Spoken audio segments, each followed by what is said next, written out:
নমস্কার, আপনারা দেখছেন HR নিউজ 24, সত্যের লক্ষ্যে মানুষের। প্রতি বছরের ন্যায় এই বছরও হবিপুর ছাতিমতলা ময়দানে সকাল 7:30 থেকে ছাতিমতলা ময়দানের মাঠে প্রাতঃভ্রমণকারী সকলকে নিয়ে এবং ছোট ছোট বাচ্চাদের নিয়ে আজ পতাকা উত্তোলনের মধ্যে দিয়ে পাশাপাশি জাতীয় সঙ্গীত গানও গাওয়া হয় ও আজকের বিষয়ে বিভিন্ন বক্তব্য রাখা হয় এবং অবগত করা হয়, পাশাপাশি ফুলও দেওয়া হয় পতাকার নিচে। এছাড়াও সকলের হাতে কিছু টিফিনও তুলে দেওয়া হলো। এভাবেই আজকে উদযাপন করা হলো হবিপুর ছাতিমতলা ময়দানে 76তম প্রজাতন্ত্র দিবস। পাশাপাশি চলুন আমরা আজ প্রজাতন্ত্র দিবস কেন পালন করা হয় তারও বিস্তারিত কিছু তথ্য জেনে নিই। প্রতি বছর 26শে জানুয়ারি ভারতের প্রজাতন্ত্র দিবস পালন করা হয়। 1947 সালে 15ই আগস্ট ইংরেজ শাসনের থেকে স্বাধীনতা পেয়েছিল ভারত। সেই দিনটিতে স্বাধীনতা দিবস উদযাপিত হয়, কিন্তু সেই সময় ভারতের নিজস্ব কোনো সংবিধান না থাকায় ব্রিটিশ সরকারের 1935 সালে গভর্নমেন্ট অফ ইন্ডিয়ান অ্যাক্টের সংশোধিত সংস্করণ অনুযায়ী স্বাধীন ভারত শাসন করা হতো। কিন্তু এরপরে ভারতের নিজস্ব সংবিধানের প্রয়োজন দেখা দিতে শুরু করে। দেশ স্বাধীন হওয়ার পরে সংবিধান সভার কথা ঘোষণা করা হয়। সংবিধান সভার সদস্যদের নির্বাচন করা হয় doctor B.R. Ambedkar, Jawaharlal Nehru, doctor Rajendra Prasad, Sardar Vallabhbhai Patel, Maulana Abdul Kalam আজাদের মতো গুরুত্বপূর্ণ ব্যক্তিদের নিয়ে সংবিধান সভা তৈরি করা হয়।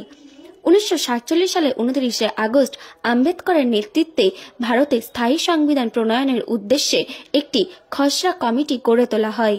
এই বছরে 8ই নভেম্বর খসড়া কমিটি সংবিধান সভায় ভারতীয় সংবিধানের খসড়া জমা দেয়। এরপরে 2 বছরেরও বেশি সময় ধরে জনগণের সঙ্গে সরাসরি আলোচনা ও নানান চিন্তা ভাবনার পরে প্রস্তাবিত সংবিধানে কিছু সংযোজন ও পরিবর্তন আনা হয়।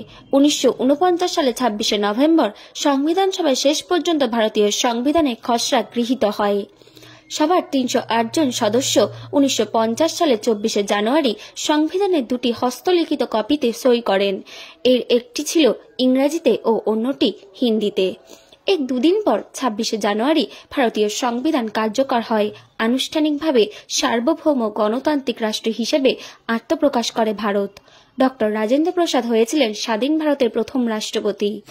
এটি যেন একটি কারণ, তেমনি 26শে জানুয়ারিকে গণতন্ত্র দিবস হিসেবে স্বীকৃতি দেওয়ার একটি ইতিহাস রয়েছে। 1929 সালের ডিসেম্বর মাসে জওহরলাল নেহেরুর নেতৃত্বে কংগ্রেস অধিবেশনের ডাক দেওয়া হয় লাহোরে। এই অধিবেশনে একটি প্রস্তাব পেশ করা হয়। সেখানে ঘোষণা করা হয় 1930 সালে 26শে জানুয়ারির মধ্যে ব্রিটিশ সরকার যদি ভারতকে ডোমিনিয়নের মর্যাদা না দেয় তাহলে ভারতের পূর্ণ স্বরাজ ঘোষণা করা হবে। সেই সময়সীমার মধ্যে ব্রিটিশ সরকার ভারতকে ডোমিনিয়নের মর্যাদা দেয়নি, ফলে কংগ্রেসের ভারতের পূর্ণ স্বাধীনতা লাভের ঘোষণা করে সক্রিয় আন্দোলন শুরু করে 1930 সালে 26শে জানুয়ারি গুরুত্ব বজায় রাখতে। তাই 1950 সালে এই দিনই ভারতের সংবিধান গৃহীত হয় ও এই দিনটি গণতন্ত্র দিবস হিসেবে পালিত হতে থাকে। চলুন এই বিষয়ে হবিপুর ছাতিমতলা ময়দানের সদস্যরা আমাদের নিউজের ক্যামেরার সামনে কি জানাচ্ছে আমরা সবিস্তারে শুনে নেব। নদিয়ার হবিপুর থেকে ব্যুরো রিপোর্ট, HR নিউজ 24।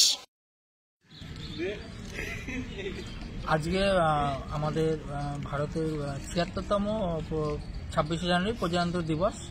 তো প্রতি বছরই এই দিনটা সারা দেশ জুড়ে মহাসমারোহের সাথে উদযাপন করা হয়। তো এবছরও আমরা হবিপুর ছাতিমতলা মাঠে যারা প্রাতঃভ্রমণকারী সকালে এবং যারা দৌড়াই এবং যারা হাঁটে সে সমস্ত সকল যুবক এবং যুবতীরা এবং কিছু এক্স আর্মি এবং কিছু এলাকার মানুষ সবাইকে নিয়ে আমরা সুন্দরভাবে আজকে প্রায় শতাধিক মানুষ নিয়ে আমরা এবং ছোট ছোট বাচ্চাদের নিয়ে আমরা সুন্দরভাবে আজকে সকাল 8টা থেকে আমরা শুরু করি। এই আজকে 26শে জানুয়ারি আমাদের প্রোগ্রাম চলে এবং প্রথমে আমরা জাতীয় পতাকা উত্তোলন করি, তারপরে জাতীয় সঙ্গীত গাই, তারপরে আমাদের মাল্যদান পর্ব চলে এবং তারপরে শেষে আমাদের কিছু আজকের বিষয়ে কিছু অবগত করা হয় এবং কিছু বক্তব্য রাখা হয় এবং তারপরে আমাদের কিছু আমরা ছোট ছোট বাচ্চাদের এবং সবার জন্য কিছু আমরা টিফিনের ব্যবস্থা করেছিলাম সকালে, সেগুলো তুলে দিলাম।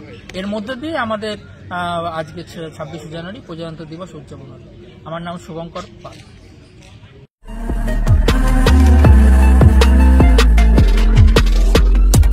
নমস্কার, আপনারা দেখছেন HR নিউজ 24, সত্যের লক্ষ্যে মানুষের পাশে।